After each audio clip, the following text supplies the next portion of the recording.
Correcteur News TV, Awande correction, il y a news tout. Donc Awande, on assure quoi. Suivez Correcteur News TV pour avoir toutes les informations crédibles et fiables. Correcteur News avec Yemoko Rachou. Rachou, la caramel, check.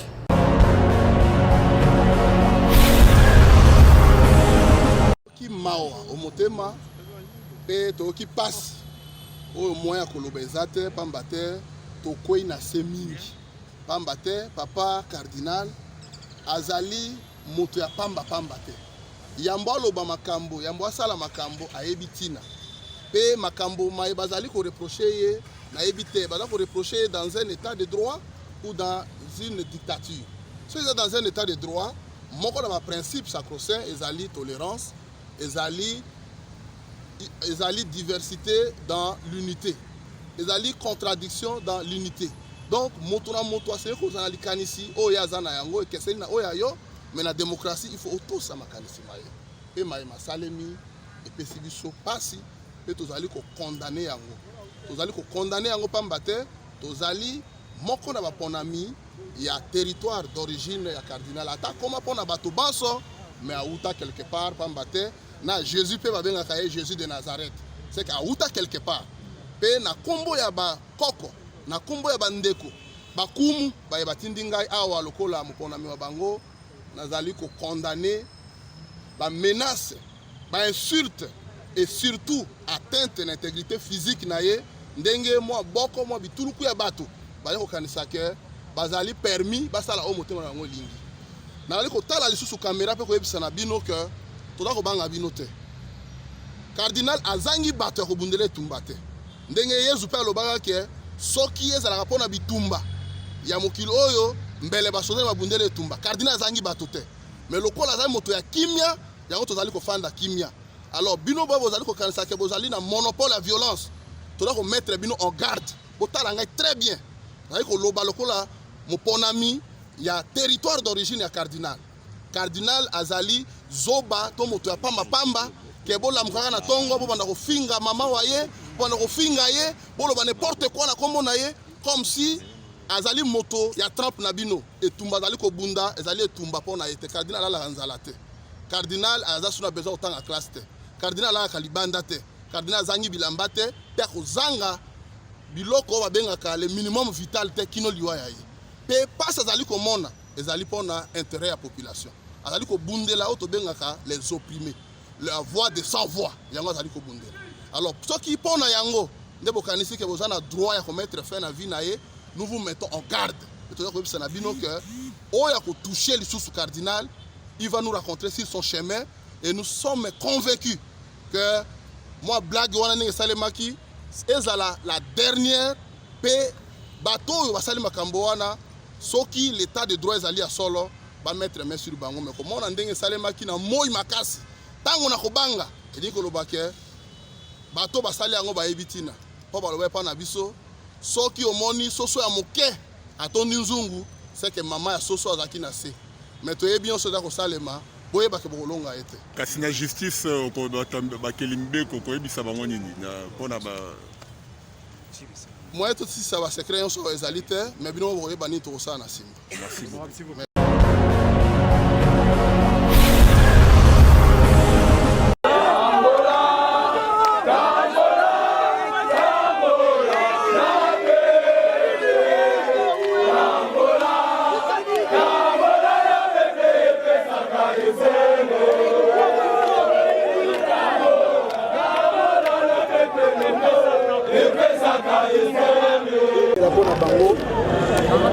Bisa bato bazali ko diriger biso oyo babosani makambo wana oyo bazali kosala kindeko na bato baboma bandeko na biso toye ko rappeler bango kaka ke moto abosani génocide lelo ayeba ke génocide babosani lobby ekoki lisusu ko se répéter donc yango wana toye awa et tosambeleli bango tozali kozwa mokano que eloko wana ezongama lisusu te na mboka biso. Mais c'est comme si bato bako kanga mboka c'est comme si la mboka tolobi babosani pe boni nzela ya kindeko solution ezwami nano te bato bazali kocontinue kokufa yango biso toye po tokanisa bango mpona kotindela bango message po bazali kodirige biso ke tozali na esengo te ke tokoki kotika likambo wana eleka kaka boye te bamillion de mort eza ebele mingi donc toza na devoir ya kokanisa bango tozali na obligation ya kolela bango et puis justice il faut esalama soki tribunal il faut esalama na mboko pour réparation esalama toza na besoin ya tribunal voilà merci beaucoup.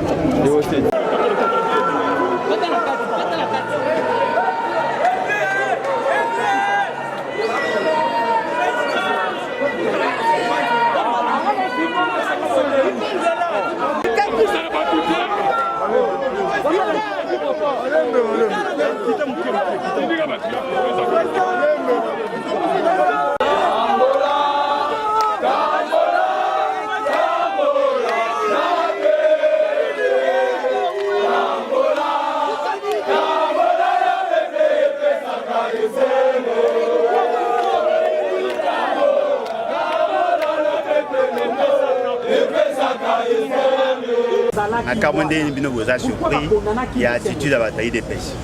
Et là, on a compris que il y a des pêches, bandai confié, Magambo Kabila bandai Roussa. Tango bazui chance, ceux qui chance, ceux qui n'ont pas bien. Ba komisi bango na poste wana, ba olinga basala ndenge Kabila salaki. Il vous souviendra dans l'église, même dans d'autres églises. Il y a PPRD ou sinon il y a FCC, à l'époque MP. C'est comporté de la même manière.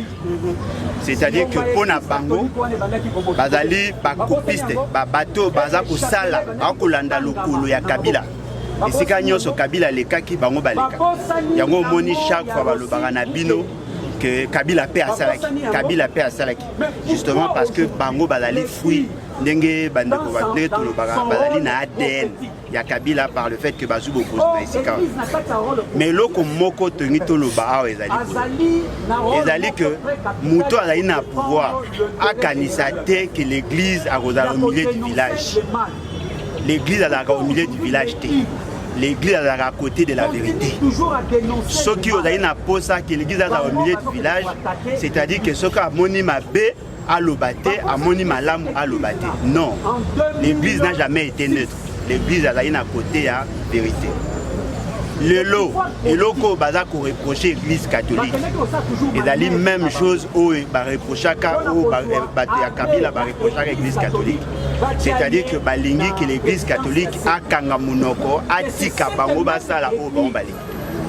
Pas sinanga ezali nini ezali que batu mingi bakanisa que l'avenir ya Congo eza ko dépendre de IDPS. IDPS c'est un parti politique. L'IDPS n'est pas la nation. Les jeunes mingi baza komemama. Pour ça là-bas, pour toucher même na ba o ezali sacré. Parce que ngai en tant que chrétien, bien que n'étant pas membre de l'église catholique, na yebi que la meilleure manière de respecter les autres, ezali à respecter au ba on considérer comme sacré. Je ne suis pas musulman, mais je respecte la croyance musulmane. Je ne suis pas membre de l'église catholique, na respectaka l'église ba croyance na bango. Mais o ya bango ba sali, ba kei ko toucher ce qui est considéré sacré pour les autres, c'est là qu'il y aura des réactions. C'est vrai, le loba tu ba koloba. Mais je voudrais amener une autre dimension. Chaque fois ceux qui vont critiquer Félix Tshisekedi, on voit une communauté réagir. Le lo bosimbi papa ambongo, boyeba ke abotama payer moroté. Nous ne faisons pas la promotion à tribalisme, nous vous disons qu'aujourd'hui il y a une forte frustration à niveau de la communauté, justement parce que Bino, on ne vient pas vous menacer, mais on vous dit ceci. Oh, Yarosimba Papa Mbongo, on va en faire une question, il y a pour défendre l'intérêt à une communauté. Là, on a besoin de la guerre civile. Tout ça, là, est fort, tout ce qu'on a limité à la politique. Et pourquoi tout le monde va maîtriser Séni?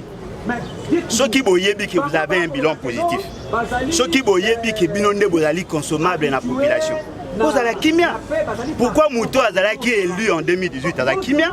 Bino Batuboloba qui est élu, beaucoup mieux agité. C'est lui qui sait qu'à cause de l'élection, à cause de la calme. biso toyebi ke le choix ya peuple là qui failli nana moni failli azali agiter en matière ya seni azali kimia mais pourquoi bino batu boloba ke bo résoudre problème ya congolais boloba ke bozali aimé bokomi kosala nyonso ya koluka kosala ke seni elala epa na bino nalingi mpe na profiter na mikro na bino koyebisa na bandeko nyonso monsieur Félix Sekedi aza déjà maîtriser cours constitutionnel. Monsieur Félix Sekedi aza maîtriser aza bunda maîtriser seni ba soi-disant réforme o ba yebisaki bino balobi ke ba kaboli ba poste 6 pour na ye monsieur Félix Sekedi 4 pour na ndeko na ye partenaire na ye Kabila 5 pour la société civile a déjà na 10 ya ye na partenaire. Pourquoi Azako Luka a tout pris à maîtriser par représentant de la société civile? Justement parce qu'il n'a pas besoin, il y a suffrage, il y a peuple.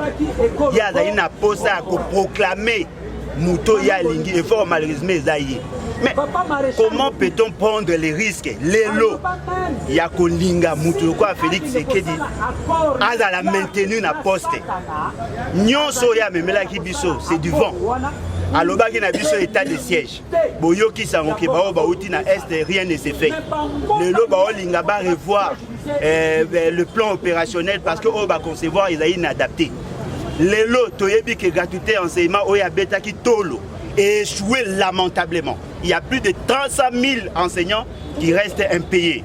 Lelo Magambetali Prina Wenze, Ezaka Yakomata. Lelo Alobaki justice, to comme au la justice sélective, Ndenge Tozaliawa. Soki Lali, ou Lamouki na Bouto, Lotindoto, que Félix Sekedi Azali Kaka président, il faut te les mots Sambila, et ça milimo ma paix. Parce que aucun peuple sérieux a reconnu M. Félix Sekedi à la tête du pays. Lokola yé alingi a maîtriser Seni. Lokola Seni basala ngopo na peuple. Na o profiter pe na miko na bino koyebisa bino l'article 64 ngam na koma yango te.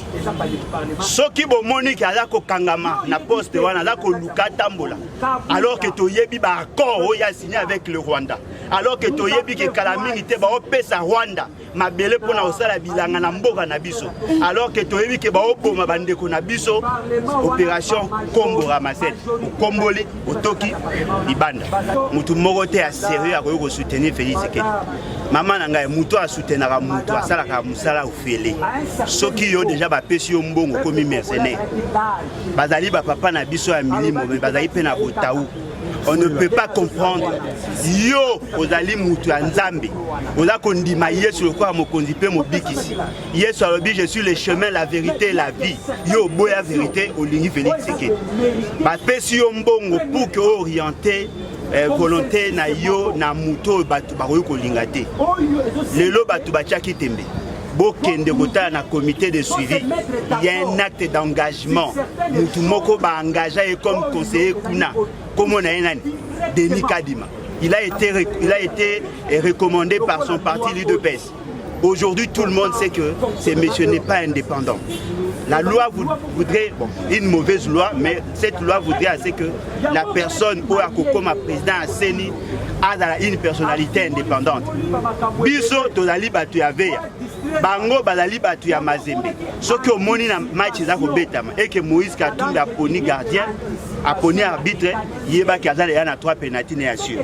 Nous ne pouvons pas accepter ya ko accompagner bango na forfaiture électorale. Peuple soka zali na posa ba élection. Ngonga na yende ya kotelema yango. Toza kozela kulutu Martin Fayulu après sa biso mot d'ordre. Et ça rappelle moi bien. Moi bien et ça rappelle moi bien. Donc on incite la violence, mais nous allons justement pour ça là, c'est que la constitution doit respecter. On ne peut pas nous prendre en otage justement parce que va assurer va petit tout le temps. Merci notre Correcteur News TV, Awande correction, il y a News tout. Donc Awande, on assure quoi. Suivez Correcteur News TV pour avoir toutes les informations crédibles et fiables. Correcteur News avec Yemoko Rachou. Rachou, la caramel, check.